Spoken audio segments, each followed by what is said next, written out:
Doctor Mythili's music therapy channel. இன்றைய பதிவிலையும் மனதில் உறுதி வேண்டும் என்ற தலைப்பில் சில செய்திகளை நம்ம பகிர்ந்துக்கலாம். சில பதிவுகளாகவே இதற்கு தொடர்புடைய செய்திகள் தான் பார்த்துட்டு வரோம். ஃபியர் ஜோன், அதுலேருந்து எப்படி வெளியில் வரலாம், ஃபியர் ஜோனுக்கு வெளியில் வர்றதுக்கு ஒரு தனி மனிதனுக்கு எந்த விதமான முயற்சிகளை செய்ய வேண்டும் அப்படின்னு கூட பார்த்தோம். அதே நேரத்தில் சில நேரத்தில் ஃபியர் ஜோன் அப்படின்னு சொல்கிறோம். எதுக்கு? செல்ஃப் கான்ஃபிடென்ஸை வளர்த்துக்கிட்டா ஃபியர் ஜோனே இருக்காது, ஃபியர்ன்ற வார்த்தையே இருக்காது அப்படின்னு சில பதிவுகளுக்கு முன்னாடி பார்த்தோம். ஆனால் அந்த செல்ஃப் கான்ஃபிடென்ஸை வளர்த்துக்கிறதுக்கு முன்னாடி சில சமயத்தில் என்ன பண்ணுவாங்க பிள்ளைங்களாம், என்ன செய்வாங்கன்னு கேட்டால் they will start telling lame excuses. சில விஷயத்துக்கெல்லாம் பொய் சொல்லுவாங்க. டீச்சர் வகுப்பில் கேட்குறாங்க, ஏன்பா நீ ஹோம்ஒர்க் எழுதிட்டு வரல, அந்த ஹோம்ஒர்க் என்னாச்சு எழுதினது, ஏன்னா ஹோம்ஒர்க் நோட்டே காணுமே, கிளாஸ் ஒர்க்கே திருப்பி கொண்டு வச்சுருக்கேன் அப்படின்னு மிஸ்ஸு கணக்கு டீச்சர் கேட்குறாங்கன்னு சொன்னால் அந்த பசங்க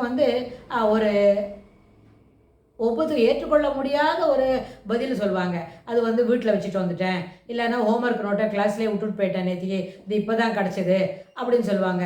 இல்லாட்டி போனால் நான் ஹோம்ஒர்க்கே பண்ணவே இல்லை அப்படின்றத மட்டும் சொல்லாமல் இதெல்லாம் வேறு லேம் எக்ஸ்கியூசஸ் சொல்லுவாங்க. ஹோம்ஒர்க் நோட்டு இல்லை, கிளாஸில் விட்டுட்டு போயிட்டான். அப்போ அவர் என்ன செய்யணும்? கிளாஸ் ஒர்க்கிலேயே அவசரமாக அந்த வேலையை முடிச்சுட்டு அந்த 4 ஷீட்டு இன்றைக்கி மட்டும் இதில் ஹோம்ஒர்க் பண்ணியிருக்கேன், yesterday I left the homework note இந்த கிளாஸ் ரூம் இட் செல்ஃப் அப்படின்னு அந்த பிள்ளைங்க சொல்லணும் இல்லையா? அதுவும் சொல்லாமல் அங்கே போனேன், எங்கள் வீட்டில் ஒன்றி மழை பெஞ்சுது, இல்லாட்டி நாங்கள் எங்கேயோ எல்லோரும் தூங்குறதுக்கு போயிட்டோம் அப்படின்னு ஒரு ஏற்றுக்கொள்ள முடியாதபடிக்கு ஒரு லேம் எக்ஸ்கியூஸ் சொல்லுவாங்க.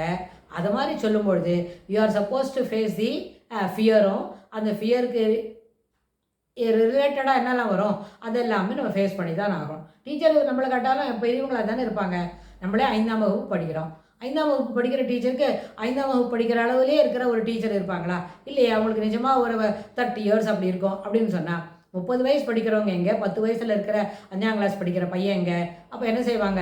இந்த பையன் சொல்கிறது ஏற்றுக்கொள்ள முடியாது, இது பொய் சொல்கிறது அப்படின்னு தெரிஞ்சுட்டா இந்த டீச்சர் என்ன பண்ணுவாங்க? கையில் கோல் எடுப்பாங்க. Are you how dare you are to tell lies அப்படின்னு கேட்பாங்க. அப்போ என்னாச்சு?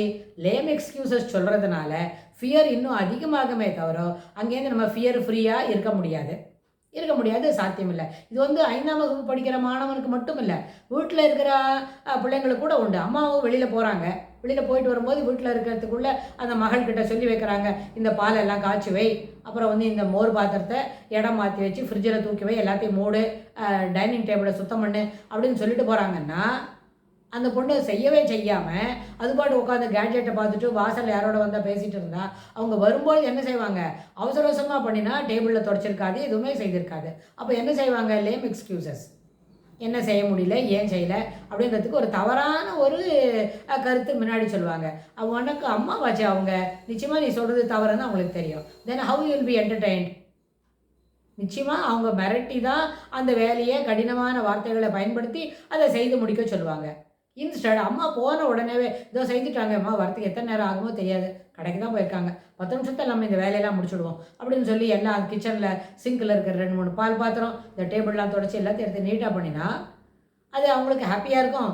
You will get accolades. அம்மா என்ன பண்ணுவாங்க? சூப்பராக இருக்கே, கரெக்டாக செய்துட்டே, very good, I can depend on you அப்படின்னு அவங்களுக்கு மனசளவில் ஒரு எண்ணம் வரும்.